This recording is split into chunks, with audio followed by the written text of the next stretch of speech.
Hello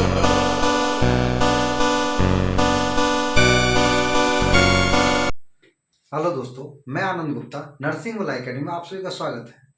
दोस्तों, आज हम बात करेंगे जो हमारा ईसीजी बनता है, यानी कि ईसीजी जो रिकॉर्ड करते हैं उसमें P wave, Q wave, R wave, S wave, T wave जो बनती है वो कब कब बनता है। यानी कि हार्ट में रिपोलराइजेशन, डिपोलराइजेशन होता है, डिपोलराइजेशन होता है तो क्या बनता है, डिपोलराइजेशन होता है तो क्या बनता है, कौन सी वेव बनता है। ठीक है, तो उसके बारे में हम जानेंगे। ठीक है, तो ये क्या जानेंगे, हम ईसीजी के वेव्स के बारे में जानेंगे। सबसे पहले एक हम वर्ड समझेंगे, डीपोलराइजेशन और रिपोलराइजेशन। डीपोलराइजेशन मतलब होता है कॉन्ट्रैक्शन।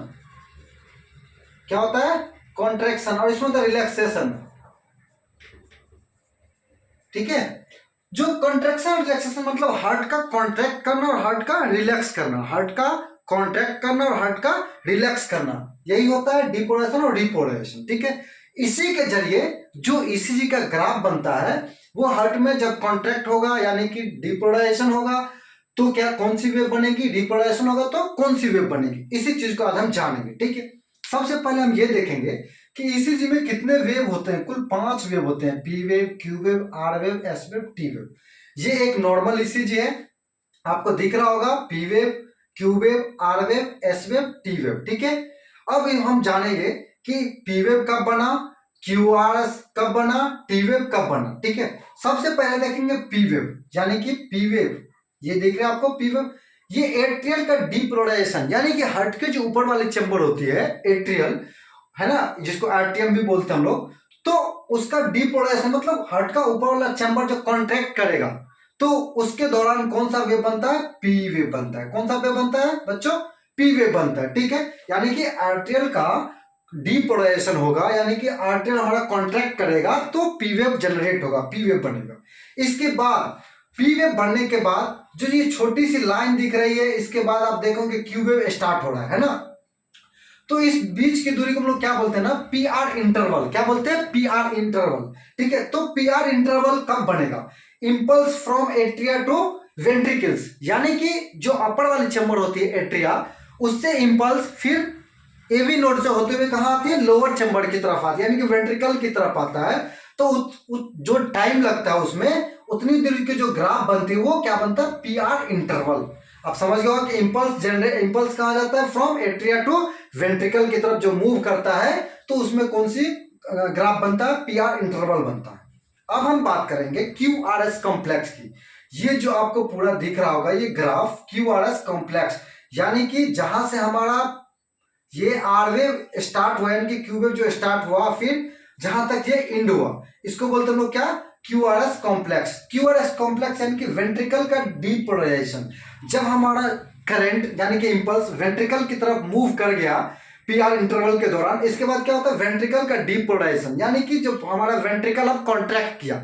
इससे पहले क्या, हमारा जो एट्रियम था वो कॉन्ट्रैक्ट किया था, अब वो क्या कर रहा होगा, रिलैक्स कर रहा होगा, वो अपना काम खत्म कर रहा होगा शॉर्ट समय के लिए। ठीक है, अब क्यूआरएस कॉम्प्लेक्स यानी कि वेंट्रिकल का डीपोलराइजेशन, यानी कि वेंट्रिकल अब काम करना शुरू कर दिया। ठीक है, तो उसमें कौन सी ग्राफ बनती है, क्यूआरएस कॉम्प्लेक्स बनती है। ठीक है, अब बात करेंगे हम क्यूआरएस कॉम्प्लेक्स के बाद एसटी सेगमेंट, यानी कि यहां से हमारा एस वेव खत्म होता है और टी वेव स्टार्ट होता है, वहां तक की दूरी को क्या बोलते हैं, एसटी सेगमेंट। एसटी सेगमेंट में कहता है वेंट्रिकल डिपोलराइजेशन एंड रिपोलराइजेशन, या फिर हम लोग आइसो इलेक्ट्रिक लाइन रिपोलराइजेशन बोलते हैं इसको। ठीक है, तो जब हमारा करंट वेंट्रिकल में गया तो पहले क्या बना, कॉन्ट्रैक्ट हुआ, फिर वो कौन सी ग्राफ बना, क्यूआरएस कॉम्प्लेक्स बना।